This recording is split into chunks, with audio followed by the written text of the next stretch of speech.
like the way I wrote the books, I think there's still a little bit of confusion because people still don't understand that whole I guess the whole idea, because maybe the titles perhaps are not, they're somewhat marketing misleading, but they're not actually like misleading because it's true at the end of the day. So let's talk about the first one, how to drive a luxury car for free. So it doesn't say how to drive an exotic car for free. It says how to drive a luxury car for free. What are luxury cars first? They're your Mercedes, AMGs, you know, your specialty BMW M-Power cars, anything that's like specific, like let's say your high-end Lexus LS600 hybrids, anything that's hot and that's luxury based. We're not talking about an exotic car. We're not talking about Lamborghinis, Ferraris here. We're only talking about your luxury cars, AMG sports package cars, you know, Range Rovers, BMWs, Alpinas, just about anything you can think of that's on the luxury segment. So how does that system work? Really simple.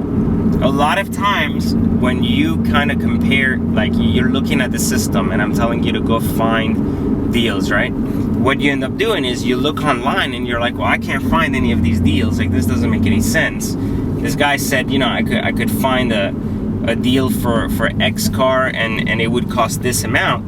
And then you get there and you're looking at it and there's no X car for X amount. Remember that just because a dealer is asking for a price, like is asking for a car that costs, let's say, you know, $26,000 online, right? It doesn't mean that you have to pay $26,000 because it's a listed price. These are just the way dealers play. Like, they list high, they sell low. They list high because there's plenty of idiots that actually go in and buy the cars high. They when the dealer says, well, we don't have much room for negotiation, they're like, oh, okay, I'll just buy it because the guy told me like this was the best price they could give me. Here's the reality. Dealers lie. Their job is to make the most amount of money they can for every single car they sell. If they don't make money on the cars they sell, then they're not doing a good job, right? Because then they're not going to stay in business very long. So it is their role, remember, their role every time to make as much money as they can with every single dealer. So how does a dealer list a car? When a car comes into a dealership, it gets stolen. That means the dealer will buy it very, very low from somebody. Let's say a person that trades in because they want a nicer car, right? So the dealer will buy, let's say, a car it plans to sell for $36,000. It will buy it for $28,000. So the dealer will then list the car for $8,000 more with the hopes to get $36,000 out of it. Within the first 2 weeks, it will leave it at that amount. Then it will bring it back down like a week later, 2 weeks later, 3 weeks later, 4 weeks later, and it'll keep bringing it down until it hits its threshold of 90 days. Very few dealers keep a car on their lot more than 90 days. So what does that all mean, right? Like, what does it all mean, and where do you win ultimately? So the dealer just keeps lowering their prices, and sometimes if you wait too long, then you're obviously not going to get the right car, right? Because someone else is going to buy it, because someone else is eyeing that car as well. So here's how, or here's where the difference is. You have to follow the market in order to find the best deals. It's no different than a stock. You can't just actually hope that you're just going to go online, see a car listed for $36,000 and then buy it for $28,000 and hope that the dealer will discount it $8,000 like literally overnight just because you asked them to and because you know what they paid for it. So first off, the dealer's job is to hold the car as long as it can and just mitigate risk. So his job is to sell that car as much as it can and then lower it as the car depreciates on the market and as more cars become available. It's supply and demand. So if at the time the dealer listed that car was $36,000, there was only 3 on the market and his was the cheapest, then it made sense for him, right? But if on the other hand, it's not the case, right? And the dealer at that point is actually going to be losing ultimately. So what the dealer will do is they'll say, well, let me just go ahead and continually discount it until it sells, because what do I need to do? I need to get rid of this car, right? So here's the basic concept behind it. You follow the market, and as that car starts depreciating because the dealer lists it down and starts writing it down from its original price, and it says reduced, you know, on the ad, reduced, then you start getting to that point where it makes sense for you to pick it up. If it's about $1,500 to $2,000 from where you want to be, you're probably close enough to closing a deal. This is a luxury car only. Exotics don't apply here because they work differently. So when you're about that dollar amount, then you make a phone call and you try to convince the dealer to sell you the car at a much cheaper dollar amount, about $1,500 to $2,000 off of what they're selling. How do you know when the dealer bought the car and where it is in a stage? If you look on the Carfax record, there's actually it tells you when the dealer offered the car for sale. Because you see, it has to like register the car as a for sale vehicle, and what happens is Carfax records that, and it says like on 8/03/16 as the last thing, dealer offered car for sale or dealer took possession. That tells you how long the car's been like ultimately in the dealer's possession and how eager the dealer is to sell it. How many times it's been reduced, etc. can be pretty much told based on looking at that in-service date. So if you've been following the market, then you'll know exactly what works and what doesn't work just based on that and that alone. So what do you do from there?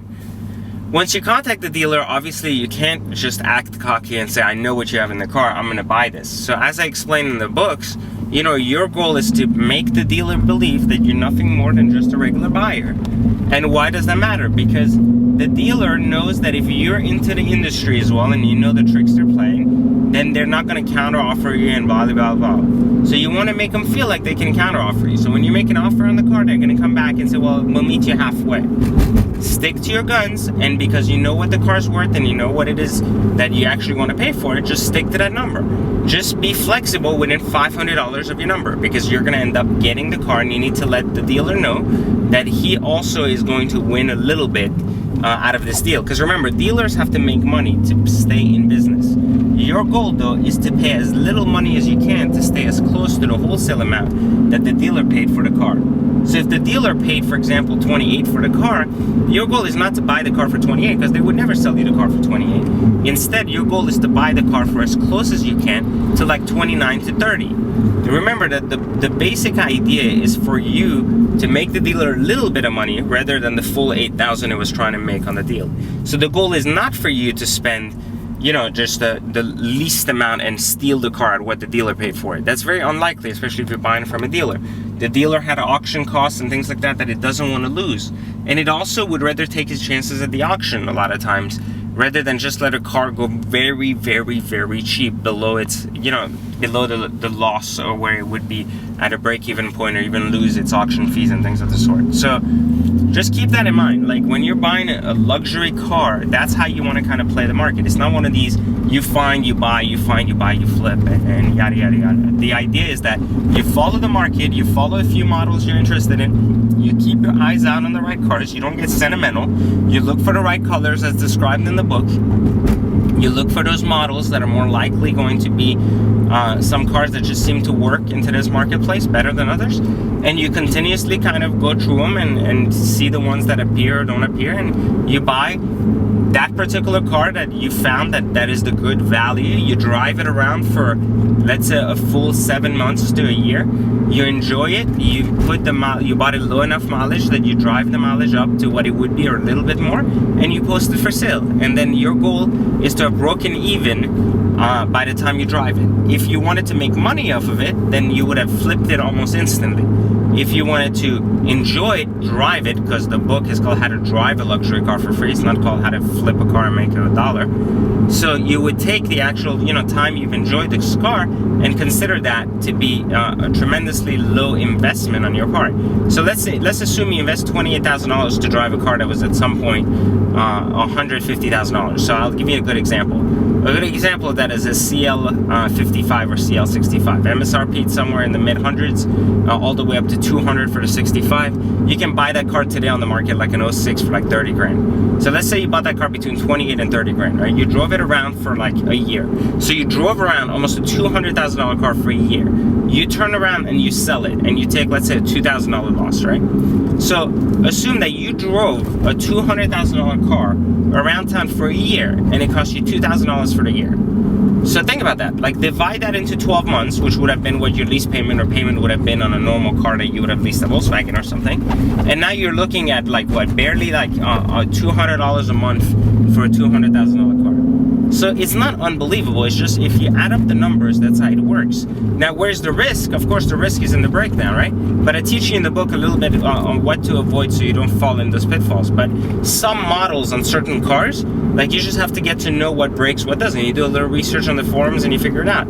I give you a good example. That same example we use is CL5565. 55s are notorious for having bad pumps, having intercooler issues, and then having bad temperature gauges. And they also are notorious on the 65 model for having bad coils.